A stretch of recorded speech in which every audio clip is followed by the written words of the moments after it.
தமிழ் கூறும் நல்லுலகில் வாழும் தமிழ் சொந்தங்களுக்கு வணக்கம். கடந்த 15 நாட்களாக இந்திய உச்சநீதிமன்றத்தின் அதிரடி தீர்ப்பு டீச்சர் எலிஜிபிலிட்டி டெஸ்ட் என்று சொல்லக்கூடிய ஆசிரியர் தகுதி தேர்வு சார்ந்த தீர்ப்பு வழங்கப்பட்டது. அந்த தீர்ப்பினுடைய சாதகம் மற்றும் பாதகம் அப்படின்னு சொன்னோம்னா, சாதகம் அப்படின்னா ஆசிரியர்கள் தங்களுடைய அறிவுத்திறனை பரிசோதிக்கிறோம் அப்படின்றதுல மாற்று கருத்து இல்லை. ஏன்னா இன்று வளர்ந்து வரக்கூடிய நவீன நடைமுறைகள் மற்றும் புதிய புதிய கண்டுபிடிப்புகள் மாணவர்களினுடைய இன்டெலிஜென்ட் கொஸ்டின் அறிவுத்திறனை கேட்டாரு போல ஒவ்வொருவரும் தங்களை வடிவமைத்துக் கொள்வதற்கு ஏதுவாக இருக்கும். அதே போல text books, national education policy, அதாவது தேசிய கல்விக் கொள்கை, தேசிய பாடத்திட்டம், தேசிய பாடத்திட்டின் வாயிலாக தான் எல்லாருமே படிக்கிறாங்க. மாணவர்கள் அதுதான் படிக்கிறாங்க. ஆசிரியர்களும் 6ஆம் வகுப்பு முதல் 12ஆம் வகுப்பு வரை இருக்கக்கூடிய பாடப்புத்தகங்களை படித்து தான் டெட் எக்ஸாம் எழுதுறாங்க. அதை எழுதி தான் பாஸ் பண்ணிட்டு ஆர்டர் வாங்கி ஸ்கூல்ல ஜாயின் பண்றாங்க. அதுல எல்லாமே அவங்க ஃபிங்கர் டிப்ல இருப்பாங்க. ஸ்டூடெண்ட்டுக்கு என்ன அப்டேட் அப்படியே ஃபிங்கர் டிப்ல சொல்றதுக்கு வாய்ப்பு இருக்கு. ஆனா மறுபடியும் ஒரு எக்ஸாம்னு 5 வருடத்திற்கு ஒரு முறை, பதவி உயர்வுக்கு ஒரு முறை, ரிட்டையர்ட் ஆகும்போது கூட ஒரு முறை வச்சிருவாங்க போல தெரியுது. நீங்க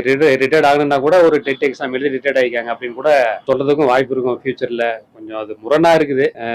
அதே மாதிரி இதுல பாதகம்னு சொல்லி பார்த்தோம்னா, எல்லா டிபார்ட்மெண்ட்லயுமே பாத்தீங்க அப்படின்னா பணிபுரிவது ரொம்ப கடினமான சூழல் தான். அதாவது குடும்பம், சமூகம், தனிப்பட்ட வாழ்க்கை முறை, உணவு வகைகள், ஆரோக்கியம், இது எல்லாமே ஒரு மனிதனை சராசரியா எல்லாருக்கும் ஒரே மாதிரி இருக்கும்னா கண்டிப்பா இருக்காது. இது ஒரு வதைக்கிறது தான், சித்திரவதையான ஒரு வேலையும் தான் நான் நினைக்கிறேன். ஏன்னா மனித வாழ்க்கைன்றது எல்லாருக்கும் ஒரே மாதிரி இருக்காது. அதனால இது தேவையில்லாத ஒண்ணு. அதே மாதிரி அப்டேட் ஆகணும் டீச்சர்ஸ், அதுல எந்த மாற்று கருத்தும் இல்ல. அதுக்காக இது ஒரு சித்திரவதை மாதிரி எனக்கு தோணுது. உச்சநீதிமன்றமா இருந்தாலும் சரி, மத்திய அரசு இருந்தாலும் சரி, இல்ல தமிழக அரசு இருந்தாலும் சரி, ஒரு சராசரி இந்திய குடிமகன் வாழணும் அப்படின்னாக்க, ஒரு ஊர்ல வாழணும்னா இனிமேல் எக்ஸாம் எழுதுன்ற மாதிரி சூழல் உருவாகிறது கவலைக்குரியதா இருக்கு. அதே மாதிரி எல்லா துறைக்குமே ஒரு எக்ஸாம் வச்சு அதுல ஒரு தேர்வு பண்ணோம்னாக்க யாருமே சரியா வராது. அதனால மறுபரிசீலனை பண்ணுங்க. இதுல இருந்து கொஞ்சம் விலக்களிங்க. எல்லாரையும் பாதுகாப்பா அரசாங்கம் பாதுகாக்கணும். ஒரு முறை தேர்வு வச்சுட்டீங்களா, சரி அவ்வளவுதான், ரைட், அதோட விட்டுறணும். அடுத்தடுத்து டெஸ்ட் தேர்வுன்றதை